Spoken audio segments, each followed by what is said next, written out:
Canarias, desde el punto de vista terrestre, tenemos, creo que son 8 islas, ¿no? Recientemente se ha también definido la Graciosa como isla, pero desde el punto de vista marino somos 6 islas.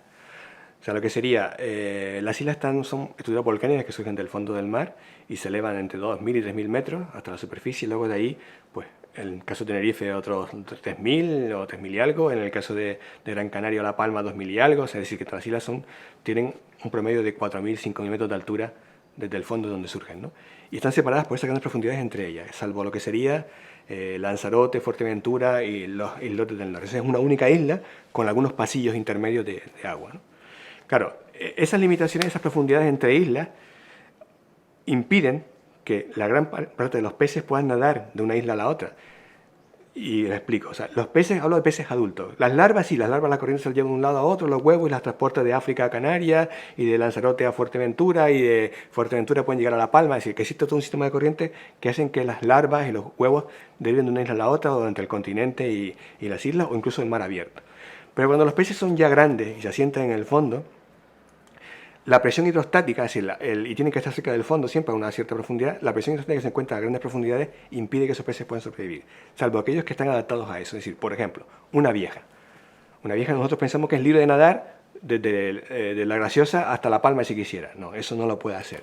Puede nadar de la Graciosa hasta el sur de Fuerteventura, pero ya de ahí no puede salir, porque la profundidad impediría que esa especie pueda sobrevivir a esas profundidades. Por lo que tiene que estar siempre cerca del fondo, no puede nadar libremente como lo hace un atún. Entonces, claro, esa limitación de características, digamos, geográficas, geológicas, oceanográficas, impiden que haya una circulación de adultos entre islas, o entre menos entre estas islas, digamos, islas de agua, ¿no? Contamos que Fuerteventura Lanzarote es una isla única, con ese pequeño estrecho. Caso aparte son los atunes. Los atunes son especies que están adaptadas a vivir en el medio pelágico y migran a aguas abiertas, no tienen que bajar al fondo, siempre están nadando en aguas abiertas, pueden nadar a cierta profundidad, pero bueno, digamos que son algo así como los extranjeros que vienen a visitar en cierta época del año, a pasar aquí el verano. Mientras que los residentes, pues nos vemos obligados a vivir cerca de casa. Estamos ahí.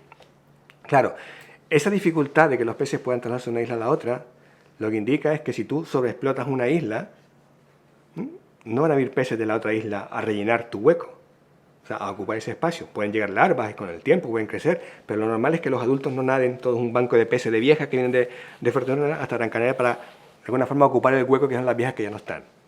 Eso no va a pasar, no pasa, sino que cada isla tiene su población residente y la gestión que tú hagas en esa isla afecta a esa población residente.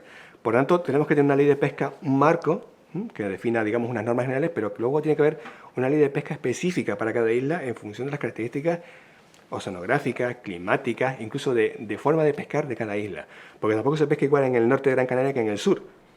No se pesca igual en la parte este de La Palma que en la parte oeste. Es decir, que tenemos diferentes modalidades de pesca en función también de esas características ambientales. Es decir, que el clima permita o no ciertas actividades. Por ejemplo, en el sur de la isla se pesca con muchos cerqueros, pero en el norte no se puede pescar con un cerquero, o es muy complicado pescar con un cerquero. Así que el mar te limita qué tipo de actividad pesquera puedes hacer.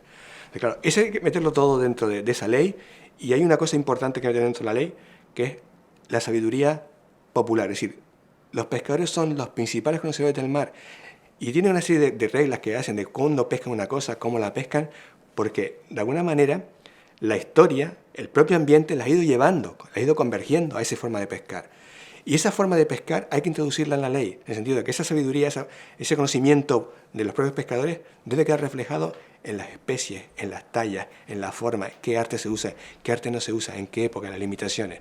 Es decir, es un trabajo muy dificultoso, muy complejo, pero que se puede hacer, que tenemos información para hacerla, para hacer esa gestión prácticamente in situ, al lugar, ¿no? Al lugar, en función también de esas características de conocimiento que hemos ido adquiriendo en Fuerteventura, en Gran Canaria, en La Palma. El trabajo que ustedes han ido documentando que refleja esas diferencias, porque tú no puedes pescar igual en un sitio que en otro. Es más, una vieja en Lanzarote, donde el agua es más fría, por el efecto del afloramiento africano, crece más lentamente y alcanza una talla mayor y pone menos huevos cada vez que se reproduce, y se reproduce de una edad más tardía que en La Palma, donde el agua es más caliente. Ese calor, esa agua más caliente, obliga que el metabolismo sea más rápido, la especie crece más rápido, alcanza la madurez más rápido también, a menor talla, pero también muere antes. Es decir, todas esas características biológicas, humanas, tienen que ser metidas en ese conocimiento, en esa ley, para que la ordenación sea un poco más lógica. o sea, con un poco más de sentido común en el proceso de extracción de recursos pesqueros. En la pesca tenemos dos grandes actores desde el punto de vista extractivo. Están los pescadores profesionales, que actualmente en Canarias están en torno a unos 1.200 pescadores profesionales y unos 630 embarcaciones activas, ¿no?, de pesca activa, lo que llamamos lista tercera. Y luego tenemos un colectivo muy heterogéneo, muy grande, que son los pescadores recreativos, que actualmente están en unos 90.000 licencias. O sea, oscila de año en año, 90, 96.000, hemos llegado a tener 116.000 en algún año, en el 2011, activas, o sea, licencias que están, digamos, vigentes.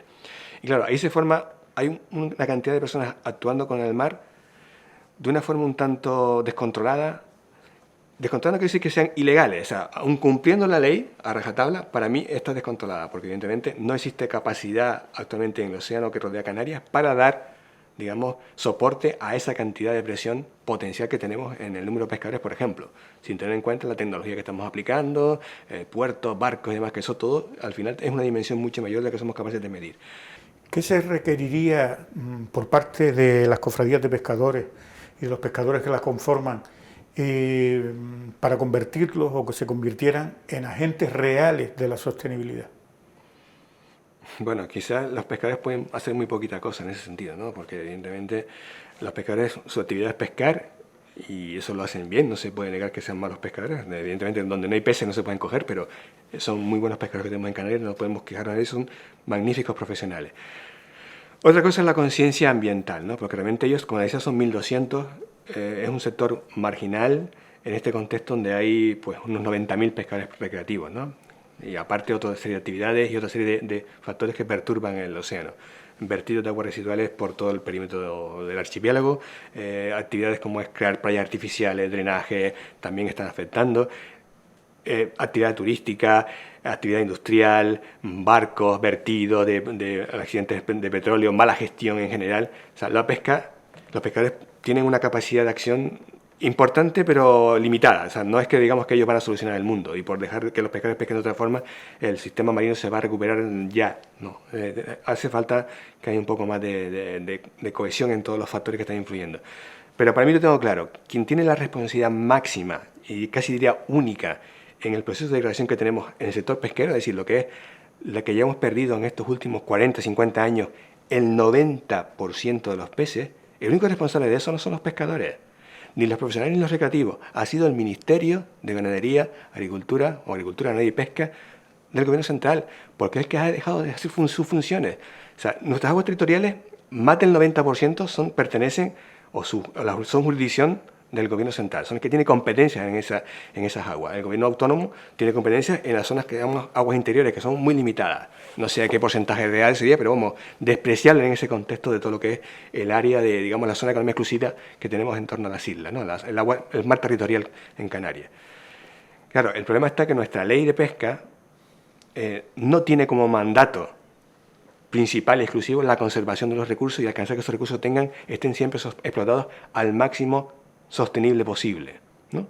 Ese mandato no existe en la ley.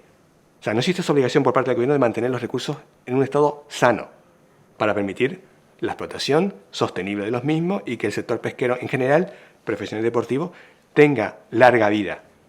O sea, el gobierno se ha limitado simplemente a establecer regulación de arte, a veces con unos criterios un tanto, digamos, ambiguos o poco claros, regulación de barcos, regulación de capturas de los deportivos en una serie de kilos, algunas tallas mínimas de algunas especies, de las ciento y tantas que tenemos que pescar en Canarias todos los días, pues no llegan ni a 30 las que están reguladas en talla mínima. Y de esas treintenas, la mayoría tienen una talla, digamos, legal de pesca que es inferior a la talla de primera maduración, es decir, que no tiene sentido. Pero a pesar de eso, a pesar de esos pasos que son, digamos, iniciales, lógicos, de sentido común, no se toman. O sea, no existe esa filosofía de fondo de que la ley te dé un marco que diga, oye, mire, tenemos que conseguir este máximo sostenible de pesca. Y nos adaptamos a este máximo, no podemos pasar de aquí. No es pesca usted lo que usted quiera, cuando usted quiere, donde quiera. O sea, como estamos haciendo actualmente, aunque me pongas una malla de 35 milímetros o me digas, puedo usar 60 NASA o solo 25. ¿Por qué 60? ¿Por qué 25? ¿Por qué 18 metros a mar, hacia aguas más profundas? ¿O por qué 12 en Tenerife y 18 aquí? ¿O por qué ese tipo de cambio de una ley tan, digamos, tan laxa, sin un sentido real de conservación. Entonces, claro, en ese contexto legal, cuando el responsable de alguna forma se va por petenera, o sea, hace dejación de funciones, el gobierno de Canarias tiene una limitación, digamos, obvia de capacidad personal, no tiene capacidad ni siquiera para gestionar los datos que recibe. Por eso, en ese contexto los pescadores poca cosa pueden hacer. O sea, ellos lo más que pueden hacer es intentar sobrevivir como están haciéndolo. Y pescando hasta donde le dejen pescar. Y a veces saltándose la ley en lo que pueden. Porque tampoco, digo, es que existe esa falta de conciencia a nivel de quien realmente tiene que tomarlo, de quien está cobrando por hacer una función que no está haciendo. O sea, ese es mi punto de vista. Pero yo creo que donde hay que incidir inicialmente, es educar a la administración. O sea, hay que educar, hay que informar, hay que enseñar a los profesionales que están en los distintos niveles de la administración para que realmente sepan cuál es el problema. Si tú no sabes cuál es el problema, difícilmente puedes poner medidas para gestionarlo. O sea, si tú no sabes que tienes una enfermedad, difícilmente podrás ir al médico o difícilmente sabrás cuáles serían los tipos de posibles remedios que tienes que utilizar. Y el problema que tenemos en Canarias, y digamos casi a nivel general en España, y si me apuras mucho a nivel mundial, es que no tenemos, por parte de las administraciones, no hay una conciencia real de cuál es la dimensión del problema que tenemos en el mar, en sentido amplio. O sea, de pérdida de especies, de pérdida de biomasa, de recursos, de pérdida de calidad del agua. O sea, no tenemos conciencia real de eso. Entonces, claro, si tú no intentas que la administración sea consciente primero de cuál es el problema, difícilmente podemos conseguir que exista una serie de remedios que intenten paliar en lo posible ese problema. Por otro lado, la ciudadanía, el mar es una cosa como muy difícil de ver, porque realmente sí, vemos la superficie, vemos las playas, cuando llega alquitrán, cuando llega un problema de eso de contaminación, cuando hay un vertido puntual, pero no somos capaces de ver más allá. Si vemos los documentales que nos pintan el mar de una forma, digamos, muy bonita cuando son de biodiversidad o muy fea cuando hablan de un problema concreto de sobreexplotación o de microplásticos o demás, pero no somos capaces de concienciarnos de cuál es la dimensión real del problema, ¿no? Y ahí está, cómo educar en eso es muy difícil, pero obviamente hay que hacerlo no solamente a nivel de los niños, los colegios, de los jóvenes, sino hay que hacerlo de arriba. O sea, el problema lo tenemos tan grave ahora que no podemos esperar a que los niños solucionen el problema en el futuro. Tienen que ser los adultos, los pescadores, la administración, todos los ciudadanos los que ya se impliquen en el tema de la sostenibilidad del medio marino en general. Que es urgente que hagamos cosas para dar esa oportunidad al océano a recuperar esas poblaciones de peces, que se puede hacer. O sea, el mar responde, pero para que responda hay que dar la oportunidad. Hay años en que tenemos una buena captura de sama, porque el mar ha tenido un pequeño cambio y la sama ha encontrado una oportunidad para que sus larvas crezcan, sobrevivan y generen una buena captura X años más tarde. Existen los mecanismos, existen las posibilidades. Lo que tenemos que darles es nosotros esa oportunidad para que el océano pueda responder, y depende exclusivamente de nosotros. No tiene nada que ver que los noruegos estén pescando más salmón o no en el norte, o que vengan los daneses y estén pescando en Mauritania más o menos caballa. Lo que estamos pescando aquí depende exclusivamente de nosotros, porque no viene nadie a pescárnoslo. Yo te dije que nuestras islas tienen sus peces residentes. Los atunes son otra cosa, pero esos son nuestros, son nuestra responsabilidad, esos peces que están pegados a nuestra isla. Y los únicos que somos capaces, o seríamos capaces de darle una oportunidad, somos nosotros. Si no lo hacemos y nos quedamos sin peces, no será culpa de los que pesquen más abajo, más arriba, más al este o más al oeste. Ni siquiera será culpa, desgraciadamente, del gobierno de turno. Ha sido una culpa de dejación de funciones de todos nosotros desde tiempos inmemoriales. La primera advertencia se dio en el año 69, año 70, donde el profesor Carmelo García Carrera decía que los recursos pesqueros de Canarias de menos de 100 metros de profundidad estaban sobrepescados. Año 70. Estamos en el 2019 y no hemos hecho absolutamente nada. Nada. Por tanto, no hay más culpables. Urgencias, todas. ¿Quién puede hacerlo? Nosotros. ¿Podemos hacerlo? Claro que sí. Tenemos capacidad, conocimientos y mecanismos para poderlo hacer. ¿Queremos hacerlo? Me callo.